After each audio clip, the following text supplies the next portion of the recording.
Any thoughts on the ridiculous nativity scenes of Mary, Joseph, and baby Jesus displayed in cages as if they were illegals, which they were not? Apparently, this is a thing now in some locations. Okay. Um, uh, whose aircraft carrier? China's aircraft carrier caught fire in port today? Oh, Russia's. The Admiral Kuznetsov. Anyway, he was a good man, Kuznetsov, the guy who who the Russians named their aircraft carrier after. He was instrumental in setting up the Red Navy, and he began to get popular. So Stalin had him killed. Just shot him, accused him of being a traitor, and took him out and shot him. That's who they named their aircraft carrier after. Anyway, such good people and such horrible leadership. So apparently I haven't seen it, by the way, Susan, but I'm not surprised that there are now nativity displays with Jesus, Mary, and Joseph in cages behind bars because they're immigrants. And as you point out, somebody is not too fully aware of their geography. The great thing about doing this show is I can have it's like Siri, only Siri with transistors or even like vacuum tubes. I'll show you what I mean. I could ask Siri something, but I don't want to use Siri. But I will ask the vacuum tube Siri. How far is it from Bethlehem to Nazareth? Nazareth to Bethlehem.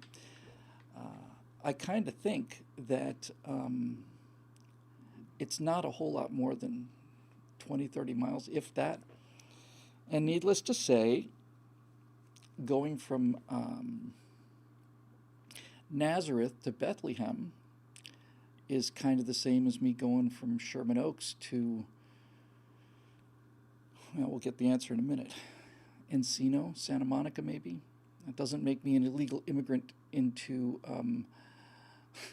90 miles, yeah. So 100 miles, okay, great. So that doesn't make me an immigrant. If I go 100 miles north in California, that does not mean I'm an immigrant of some other country. It means that I'm still in California. And leave it to these people to put something like that better.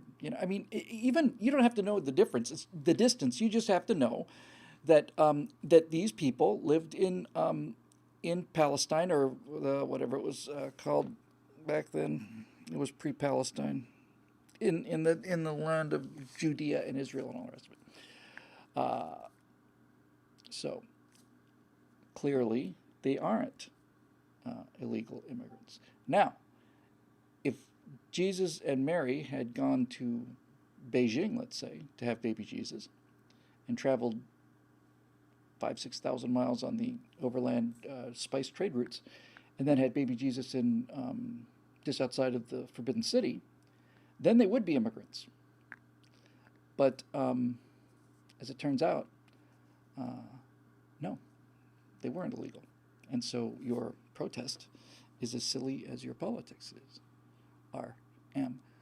Martin Archer, did you ever watch the great Milton Friedman's Free to Choose? I think it would be fantastic if you took the same themes he did for each episode and made your own updated version of the series. Bonus idea, Alfonso Rachel could take the Thomas Sowell role in joining you in a discussion at the end of each episode as in the original. I have not seen much of it, Martin. I've seen a little bit of it. Milton Friedman and Thomas Sowell. Yeah, Bakersfield to L.A., beautiful. Exactly right. Thank you. Just back to that, by the way, for those of you who may be watching from the left wing of the spectrum here, if I go from Los Angeles to Bakersfield, that doesn't make me an immigrant. It makes me a non-immigrant.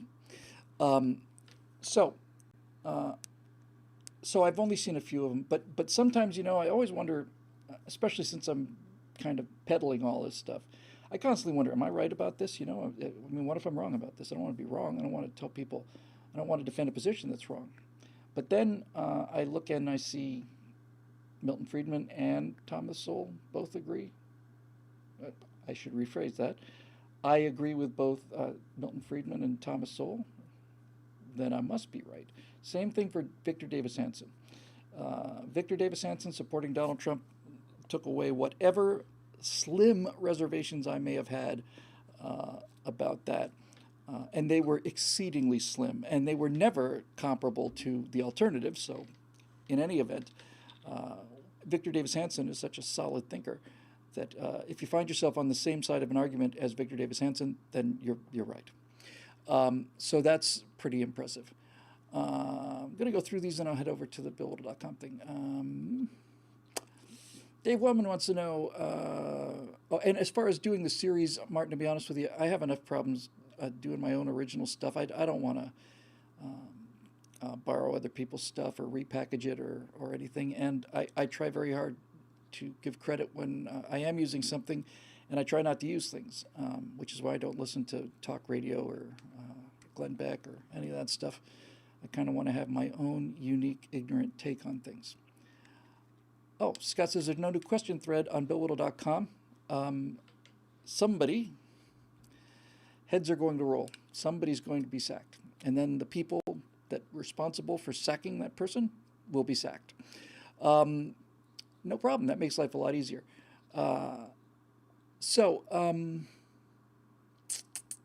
Dave Wellman, checking if you plan on sticking with living in California for the near future. My fiancée lives there currently, and I am seriously afraid for her well-being. And that's coming from top fan, David Wellman. Well, I have to tell you, David, I think in terms of your being concerned for her well-being, that would pretty much exclusively depend on where she is. Unless she's living in, a really seedy part of town, I don't think she's in any danger. California is, it's a people's republic, but they're terrified of, butter knives.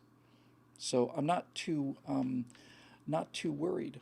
Van Nuys. Van Nuys look, I'll be honest with you, Van Nuys can be a little dicey depending where you are in Van Nuys, but Van Nuys is right next door to us in Sherman Oaks.